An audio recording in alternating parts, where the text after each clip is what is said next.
Agradezco muchísimo la invitación a las instituciones que organizan este evento y este debate. La verdad es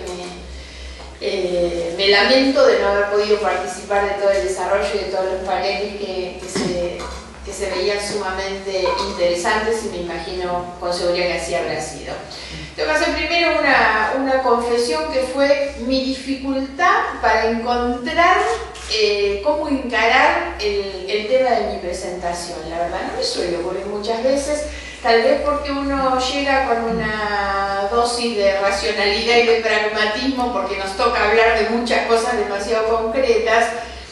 y tal vez también porque me costaba venir a asumir a través de mi presentación esta situación de dualidad que siento en la interpelación de la memoria, tomando el título, y tal vez por muchas de las cosas que acá se plantearon, ¿no? Si uno se pregunta por qué razón ir a bucear o a interpelar en la memoria,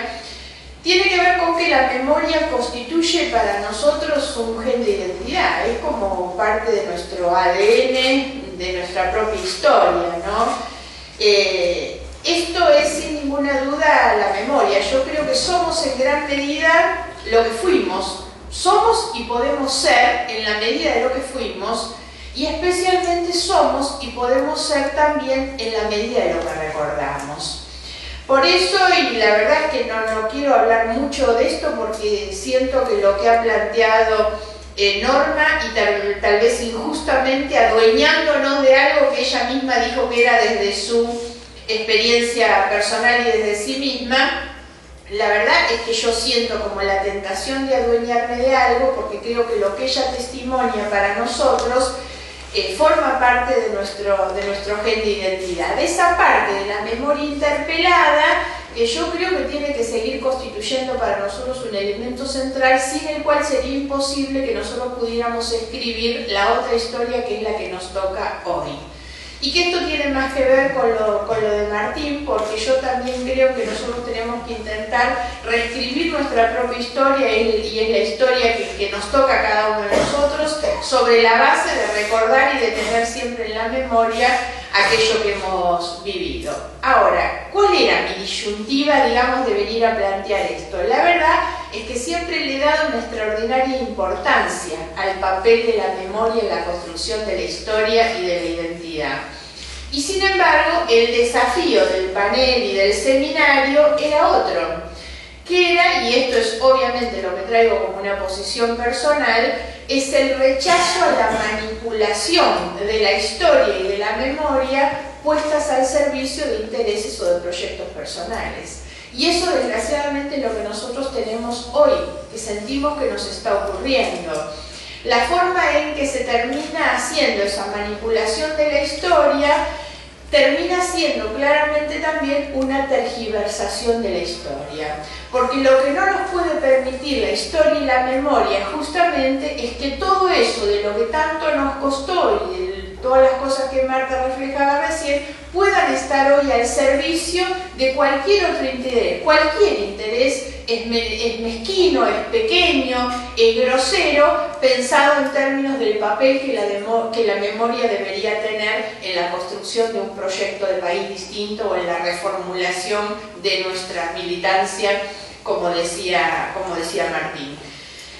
Yo quiero también pensar un poco en que nuestra memoria nos obliga a pensarnos en una memoria y en una historia tal vez un poco más cercana también.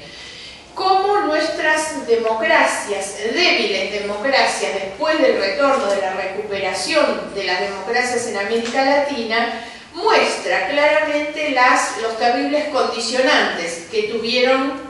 las salidas de las dictaduras, que fueron distintas en todos los países, pero que también la forma en que se dio la salida de la dictadura y el retorno de la democracia también es un condicionante. Y cómo las cosas que nos pasaron sirven también, o han sido funcionales, a la construcción de nuestro presente. Sin ir más lejos, tal vez algunos de los condicionamientos que yo pongo siempre como eje en la descripción de nuestro futuro, no por indulgencia, sino por necesidad de hacerlo completo, es el tema de la deuda, ¿no? De qué manera nuestras sociedades y nuestro presente terminaron estando tan condicionadas. Por eso digo muchas veces es que si algunas cosas no hubieran pasado como pasaron, tal vez no tendríamos exactamente el mismo presente. Insisto, sin ser indulgente con nuestra situación presente, porque uno tiene que hacerse cargo, pero también tiene que hacerse cargo de la forma en que nuestra propia actitud frente al pasado y al presente incide en la determinación del presente y del futuro. Hay que hacerse cargo en nuestra historia de lo que han sido, creo, las transformaciones de nuestra historia un poco más reciente, ¿no? ¿Cuáles son los cambios que nos plantea nuestra historia más reciente? Sin ninguna duda, lo primero es hacernos cargo de las terribles transformaciones de nuestro tiempo, transformaciones económicas, sociales, culturales, obviamente las transformaciones producto de la ciencia y de la técnica y una cantidad de cuestiones que hoy forman parte también de nuestro ADN. Esas transformaciones de las que tal vez terminamos no haciéndonos cargo lo suficiente si nosotros caemos en la crítica de aquellos que hacen manipulación de la historia, haciendo desde la crítica también un intento de parcialidad en tomar esa historia que nos puede llevar a cometer los mismos errores. La otra parte de nuestra historia presente es, desde luego, una consecuencia que nos muestra más perdedores que ganadores.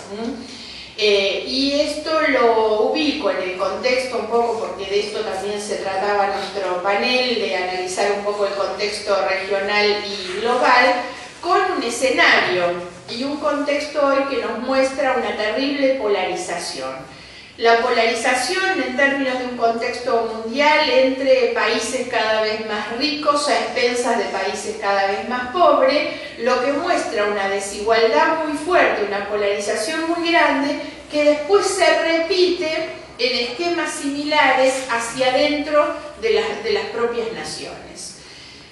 No sé si ustedes tuvieron ayer la oportunidad, yo vi que estaba en el programa Bernardo Sor, ¿estuvo? Bueno, entonces la verdad es que no debería cometer yo el desatino de citarlo, pero yo leí un libro de Bernardo que la verdad es un libro pequeño, pero que a mí me conmocionó mucho. Tal vez esto ya lo hablaron ayer, lo voy a volver a hacer, que es La democracia inesperada, ¿no? La democracia inesperada plantea dos cuestiones que son centrales. Una es de qué manera la democracia por la que tanto pagamos, tanto sufrimos y tanto perdimos, dejó de ser, pese al tiempo de consolidación, digamos, dejó de ser aquella democracia por la que luchamos, por la que muchos murieron y quedaron en el camino. La democracia inesperada, así es el nombre del libro, es la democracia no esperada porque es una democracia distinta a aquella que buscábamos. Y plantea además la paradoja de una democracia que exhibe cada vez mayores expectativas inclusivas o igualitarias en un contexto de cada vez mayor desigualdad, ¿no?